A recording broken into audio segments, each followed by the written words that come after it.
Haas partners with Toyota moving into 2026. Uh, Talked about the different manufacturers with Cadillac coming in with Andretti next year. F1 purchasing Sauber. So we'll have that new manufacturer. We lost Renault over the last few years, but we also still have Mercedes and Ferrari. And then also Ford coming in on a partnership role, doing some development with Red Bull. So we got some new manufacturer representation of Formula One. So that's a good thing.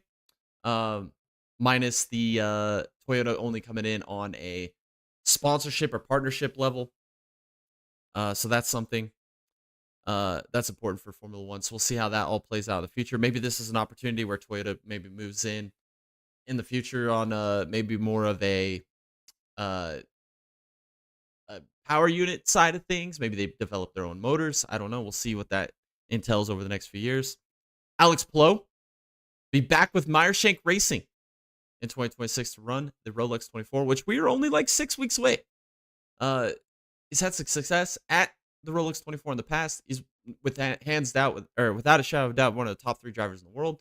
We've seen some speed out of Meyershank. They've struggled really kind of the past couple of years. They had obviously that one issue with the underbody of the car getting kind of destroyed there last year. Kamui Kobayashi having that incredible stint last year as well. Then they end up coming short late in that race at that battle with Porsche Penske. We'll see what we can get out of Alex Plo moving here in 2026. Rickware Racing to Chevy in 2020 or 2026. They've been a Ford team. We've talked about this in the past with the Xfinity Series and the Truck Series. There's only 2 representations of teams in the Truck Series with Ford.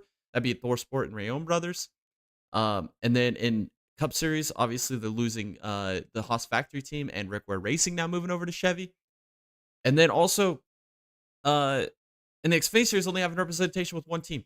I don't know what's going on with Ford. I don't know if they've just given up on the driver development thing. I don't know if they've given up on I don't know if they've just given up on their involvement with NASCAR. Uh, it just seems weird. They had the one team in the Xfinity Series that was kind of like their driver development team, which was the Haas factory team, which now they're moving on to Chevy next year. We saw that Ryan Sieg Racing moving over to Chevy. I don't know what's going on with Ford, and that leads me to the next one with Frankie Muniz back with Rayom Racing. He's a Ford factory driver. He's done some sports car racing in the GT3, GT4 program. But I don't understand why he's going back to Rayom Brothers.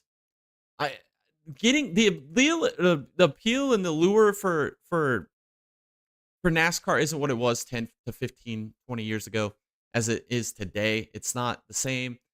You're spending a lot more money, getting a lot less out of that money. I don't understand why you would make the sacrifice to return back to Rayom Brothers. He's had terrible results. You're going to finish 25th. I just don't understand. I feel like if I was Frankie Muniz, I would have took the money. I would have been sat down with Ford and been like, oh, how much money are we going to invest through Ford to keep me in a development program? Cool. How much money do I bring to the table? Okay, cool. Well, let's put together a package to run GT3, GT4 races in the IMSA level or even the World Endurance Championship level or even like the GT World Challenge or Fanatec World Challenge or whatever it may be. Because the lack of the amount of investment you're going to put into that is going to be a lot less than what you're going to put into NASCAR, and you're going to be way more competitive. I don't understand it. I don't get it. The whole Ram pipe dream thing didn't come out and pay out to fruition. I didn't know if he was going to maybe lose the whole Ford thing and maybe go to Chevy or even, the hard road it would be through the Toyota pipeline. But there's just no development there in Ford in the NASCAR series. And then especially when you do have a team like Rayom Brothers, what kind of support is Ford going to really put? Like, there's got to be a reason why Rickware Racing is leaving Ford to go to Chevy. They had like kind of that in-house operation with our RFK. And now it looks like RFK and Penske are going to be really the only 2 brands that represent Ford in the Cup Series in the future. There's got one team in Xfinity, and then got the 2 teams in the Truck Series. Ford just feels like they've checked out. I don't understand it. I don't get it at all. Helmut Marko leaves Red Bull. Interesting stuff. I know Tom posted in the Discord there was like some rumblings or some rumors that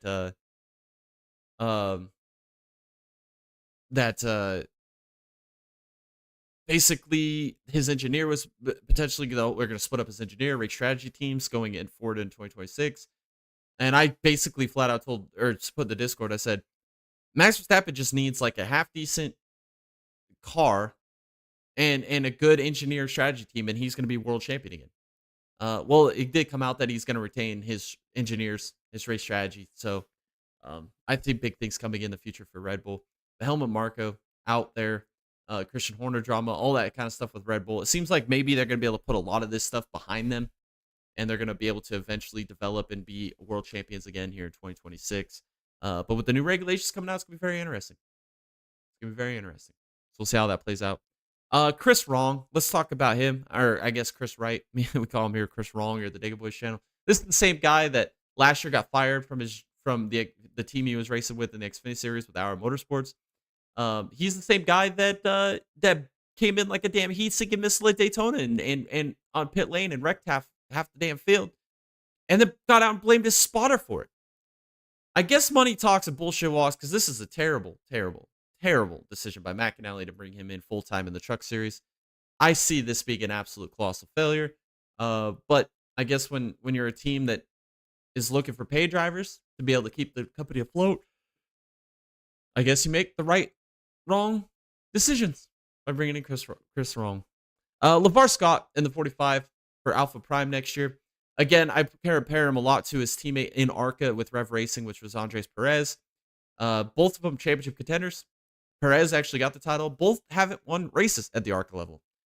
Perez moved into the Truck Series this year when Nice Motorsports and also with Spire. Got left out with Spire, went over to Nice to end the season.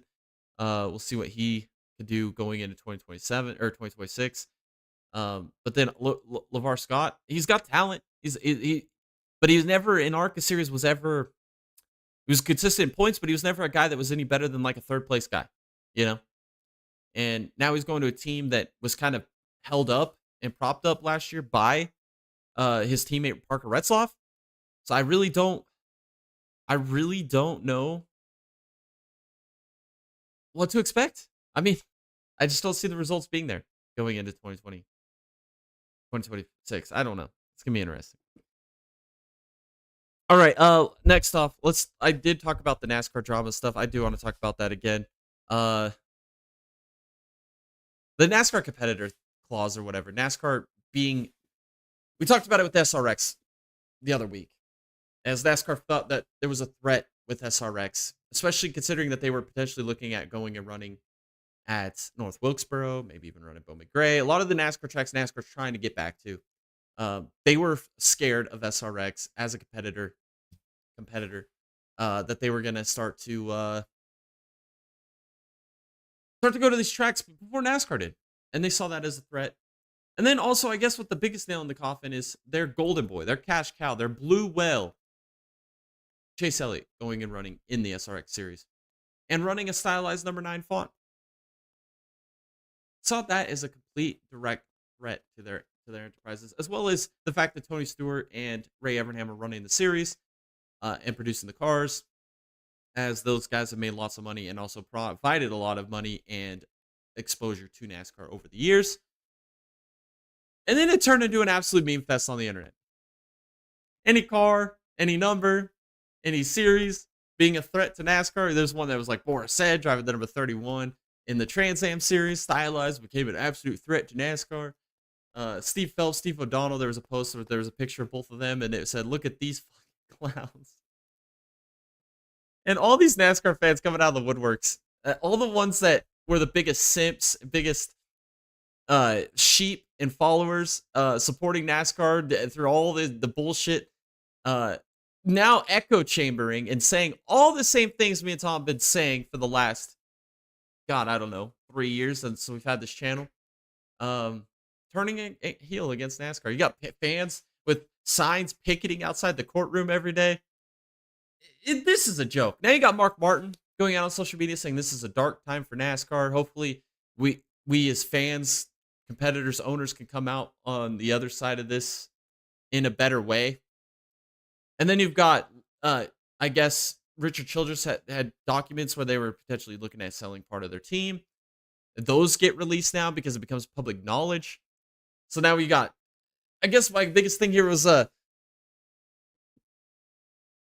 understand all of the things that were front row in 2311. We'll talk about that in a second.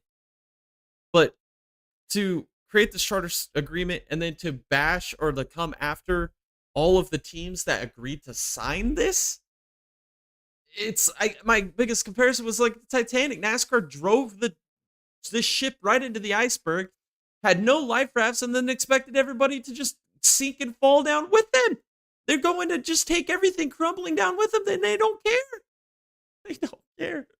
And to drag the teams that actually signed this deal through the mud with you is absolute asinine clown behavior. This is ridiculous. Unbelievable what is happening. And then to top this off, Front Row Motorsports just got absolutely dragged through the sand and are going to go down with 2311 if that is the case.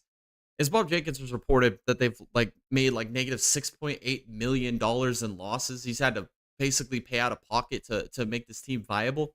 And then you've got 2311 and Michael Jordan, Denny Hamlin over there, where they spent a godly amount of money, I think $35 billion on this new airspeed racing facility, and have claimed profit via the Jordan brand and the Hamlin brand and all the sponsors they bring in. It's like, who has more to lose in this? It's Front Row, obviously. And then to make it even better, they questioned in the court to NASCAR saying about the Kurt Busch retirement and all of the injuries we've seen with the back injuries to Eric Jones, all the violent wrecks and flips we've seen from Buescher or Prix throughout the years, the concussions for Alex Bowman, the career-ending ones to Kurt Busch, the Cody Ware incident this year in Chicago, the Corey LaJoie flipping down the backstretch of Michigan, all of these very bad, unsafe conditions that we've talked about with this race car. And NASCAR had the audacity to, in court, under oath, to say this is the safest race car in all of motorsports.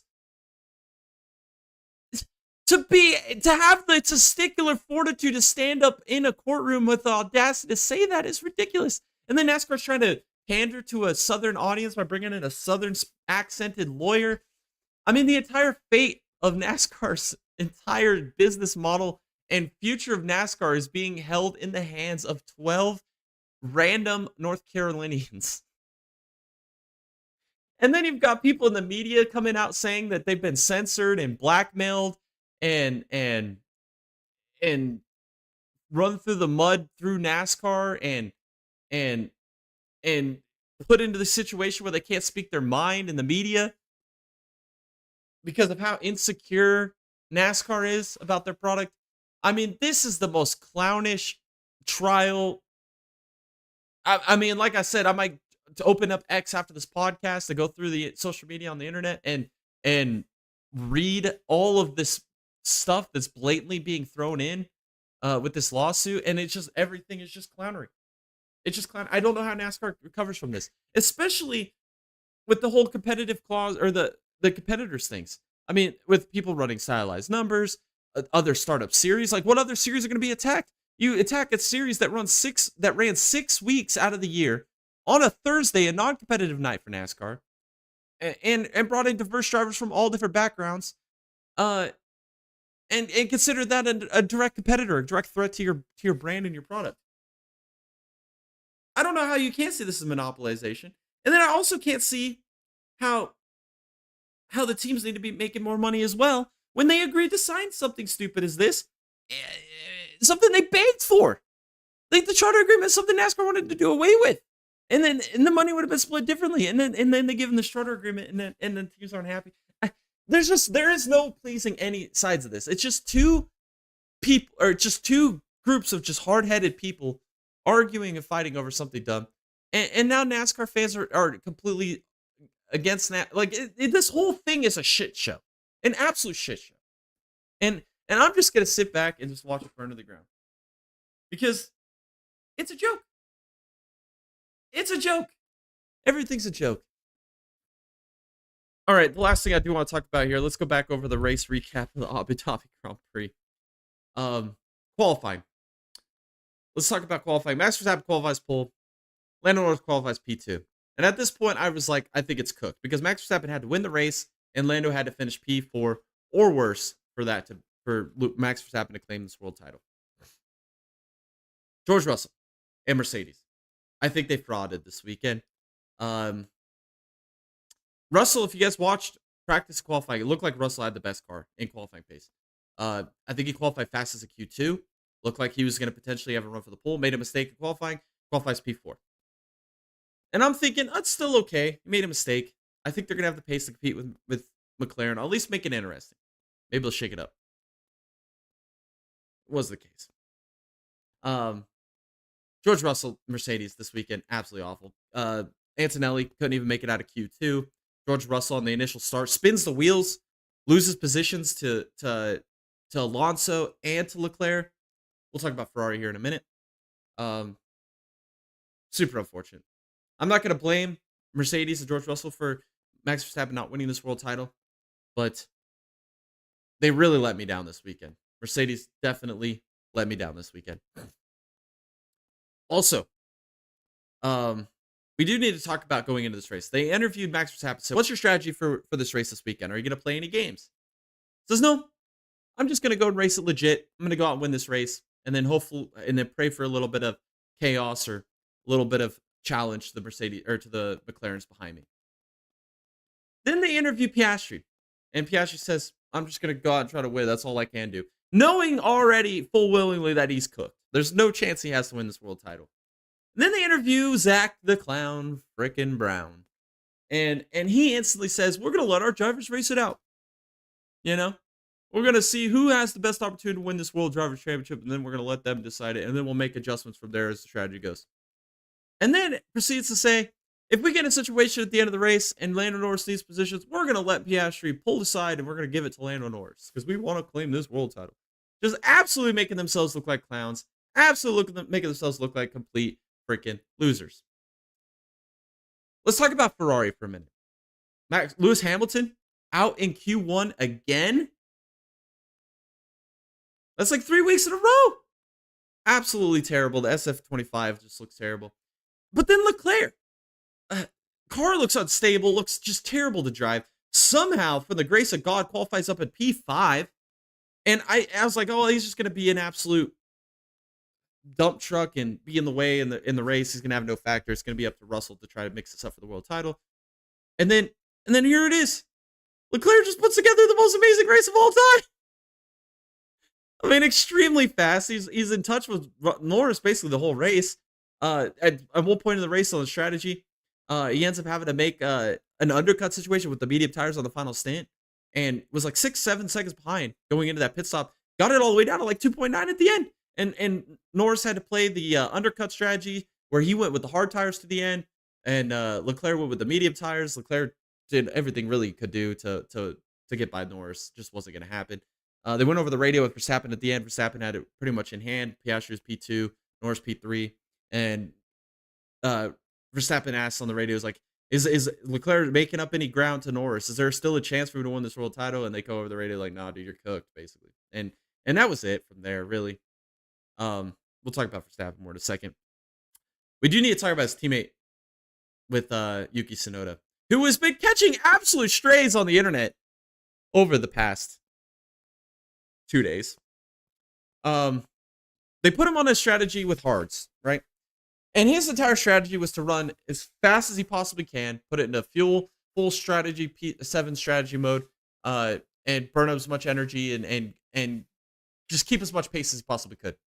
To put himself in a position where once Norris pitted, he would cycle in front of Norris and play blocker to try and keep Leclerc, Russell, whoever it may be behind him in play. Maybe open the gap up to Norris where he's going to have to press and they're going to have to make an alternate strategy choice. Yuki Tsunoda's cooked. He's off strategy, worse tires. He's in an absolutely terrible uphill challenge. Norris is behind him. So Norris has got DRS. Yuki Tsunoda starts to swerve down the straightaway to break slipstream. Completely okay. You're allowed to do that. The biggest rule in motorsports is you get one blocking attempt. So he's breaking the slipstream. Once Norris gets close enough, he goes all the way to the bottom, forces Norris with the block all the way to the bottom of the track. Norris makes the pass on Yuki Tsunoda, off the track, off into the painted lines. Which in every scenario, we've seen it multiple times this year. We've seen it with Max Verstappen with Russell earlier this year. That's a penalty. Every time. 10 times out of 10. And so they put it under investigation. And then we got to listen to Crofty and Kravitz, the broadcasters, absolutely with their Dollar General knee pads, making every one of these McLaren, simp, femcel, loser, wannabes on the broadcast listening have faith and put all the blame on Yuki Tsunoda over the situation. And then they show the replay. And Yuki Tsunoda's against the inside of the track. There is probably 5 lanes worth of open track to the outside that Lando Norris could have used. Did not use it. And I'm like, okay, they're definitely going to do the right thing. FIA's got to do the right thing here. We can't play favoritisms in a championship fight, especially for the favorite in this situation who's defending over the one that is chasing. We gotta be consistent here in these rules. Well, 3 laps later, the ruling comes out. Yuki Tsunoda gets the 5-second penalty, and Lando Norris passing off the track gets no freaking penalty at all. Favoritism at its finest. The FIA is an absolute joke, an absolute crime and shame for what happened in this race. I can't believe it. There's a meme going out on the internet, too, where it said, the FIA penalizing drivers. And it said, we penalize, and it showed all the other countries' flags and nationalities on it. Teams we don't penalize. And it was just the British flag. They are favoritism to the British. It's the British team, British driver, British rewards. Absolute joke, absolute crime, and a shame for Formula One. Can't believe that they allowed that to happen. And then Yuki's catching so many strays on the internet. There's one where there was a door that was barricaded by a freaking Cheeto. There was one where it was like a baby in a crib, and there was like bombs and like knives and grenades flying in. And there's a soldier like 10 feet away with his hands up like this. There was one, there was like a fence, but there was no fence. It was just a gate holding behind all these cattle in a field. It's like Yuki Tsunoda's the fence. I mean, I like what Jared said. What more can the guy have done? He did everything he could do. He tries to break slipstream. He's on an unadvantaged tire, unadvantaged strategy, slower car, slower pace, and he did everything he could and gets penalized for it. And then he just catches stray after stray on the internet in his final race with Red Bull, by the way. He's not returning next year to that seat. And the best part was, too, is Red Bull goes over the radio and says, you guess who's behind you? You know exactly what to do. And he said, yeah, just be quiet. Leave me alone. I know what to do. And that only lasted about 10 seconds on that defense. Poor Yuki Tsunoda catching all the strays. Let's talk about Ferrari. Leclerc, like I said, amazing strategy. If that penalty would have happened with Norris, Leclerc, not saying he would have been in front of Norris, but it would have put him close to Norris towards the end of that race. With the penalty and the undercut, there's a chance Leclerc is in front of Norris, and Norris is able to be held up by Leclerc and allows Max Verstappen to win this world title. I don't think in the grand scheme of things that would have happened. I think that they would have played team orders there and they would have pulled Piastri out of the way and gave it to Leclerc. But to play favoritism like that in a championship fight is just absolutely ridiculous. It's a bad look, especially after the year that we had with all the points that all these drivers have lost and gained. Just ridiculous. And Max Verstappen, it wasn't this one race. It wasn't even the Antonelli thing last week, losing that position. It really wasn't even all of the situations. It really comes down to just having a terrible middle part of the season and being as far back in the points as he was. This was potentially the greatest comeback in sporting history. If he would have won this world title, this was movie Hollywood making stuff. And it still probably could be a movie being made. But the fact that all the points that he was down at that point of the season is why he lost his world title. And I like what he said. I think he said it best. If he was in a McLaren this year, he would have had the title wrapped up 2-3 months ago. And without a shadow of doubt, I believe that's the truth. He is the best driver on the planet of Earth and didn't win the world title. And then another stat came out. Your 3 GOATs of Formula One, right? Max Verstappen, Michael Schumacher, Lewis Hamilton. Most wins in non-World Driver Championship winning seasons, Max Verstappen has it with 37. 32 for Schumacher, 26 for Hamilton. That's all that needs to be said. He's the GOAT. Max Verstappen's the GOAT. What a great Great comeback. Comes up 2 points short for the World Driver Championship. And I think next year could be the year. We'll have to see how these new regulations 2026 come in play. Some of the like I said, the end of DRS, the end of the drag system. It's gonna be interesting. Are we gonna? I think really the issues with Formula One is, as much as I don't like the race manipulation and having to force teams into certain boxes. The experience we had this year, especially particularly with Qatar, forcing teams to run a certain amount of laps on each set of tires, made it for an interesting season. I, as much as I don't like the race manipulation, I feel like that was kind of a big dub for Formula One this year. I think it kind of changed a lot of the way that some of these races played out, and I kind of like that. Another thing is I think they need to adopt something like IndyCar has, like a push to pass system, or even like with the sports car racing with like the recharging system and their pit stops, to regenerate your energy. We've already got enough fuel in these cars to make it to the end of the race. So what's another thing we can add? Let's maybe try to make some fuel or some energy saving with the hybrid systems. And then the other thing is we need to make these cars smaller as well. Like that's another thing. Like when we go to these street courses like Vegas and Baku and Saudi Arabia, or or Jeddah, or Monaco. Why we need to have a car that's small enough where we can actually make passes and moves on these races instead of it's all depending on where you qualify, what happens at turn one, and then just don't fuck up the strategy, and that's where you're going to finish. We need to make some adjustments to those type of things, and I think Formula One will be in a good place, and I'm excited to see what 2026 has to provide. Like I said, with all these new manufacturers and teams coming in, it's going to be interesting. One team that's not going to be in there next year, Sauber, unfortunately was not able to score points in their final race. Gabriel Bortoleto came real close. He finished P11. I really wanted to see that happen. The final independent team from the 90s out of Formula One. A lot of things have changed. It's become corporate, becoming big world, big money, and the independence teams are over. They did get Nico Hulkenberg his only podium in Formula One, and they did it in their final season, which was absolutely freaking awesome. What a stint in Formula One for Sauber. It's gonna be sad to not see them on the grid in the future. That's all I got. Oh, one more thing with Ferrari. I did mention Leclerc had a great season, but I did mention this last week on the podcast. I called it out. We were 10 minutes after the race, and these Ferrari fans are on the internet saying two things. First thing, thank God the SF25 is retired. The most dog shit car. We all survived it. Here's our gold stars, whatever. Second thing, 10 minutes after the race is over, claiming world titles that they haven't even won claiming future world titles. 10 minutes after the season ends, they're claiming 2026 world titles. I said it before. We're going to have these tests, these off-season tests with this new car here in the next couple weeks. Ferrari's going to probably have one session where they have a great lap and they're up in the top of the other boards. It happens with every team. And it's going to be based upon maybe they run a soft tire or whatever. Whatever circumstance may be. These Ferrari fans are going to be running around the internet if they see a fast five time claiming more future world titles. God help these people. Please help these people. They need all the help they can get. Unbelievable. Unfreaking believable. That's all I got for this podcast. I'm going to have to go back and edit it here when I'm done. Cut out the entire hour segment that I did that got completely whitewashed.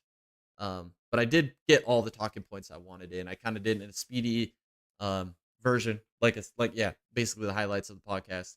I don't think I missed anything on my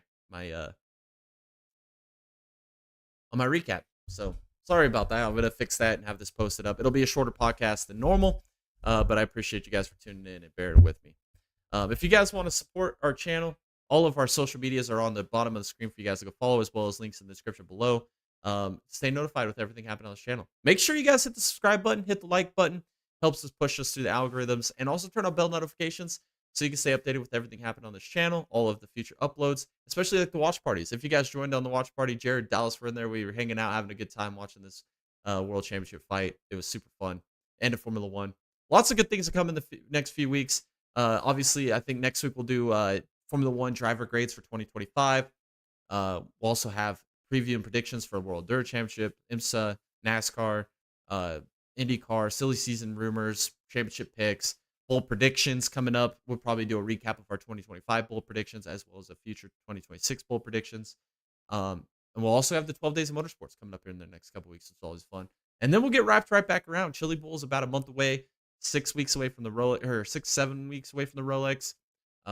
So no off season here on the Dago Bush channel. Also, the link below is to our Discord channel. It's where you can see all of the memes, drama, rumors, news, whatever it may be regarding all motorsports around the world, especially with this NASCAR lawsuit trial, all the silly season stuff going on, all the Formula One stuff, all of the conspiracy stuff with Formula One, all of the fans pages with Formula One that we post on there. Come in there, post your own news. We love it when you guys do that. We love interacting with you guys. And come join the best motorsports community on the internet. Also, if you guys want to support us even more, we have a link below to our merch store. Go buy some Dago Boys swag. All those proceeds help us to make bigger and better content like this for you guys here on the internet. Thank you guys for bearing with me tonight. I really dropped the ball. I did try to make up for it there at the end. I'll have this all edited for you guys in a better form here over the next hour. So thank you guys again for tuning in. Hopefully you guys enjoyed this F1 season as motorsports have come to a close of 2025. It is over.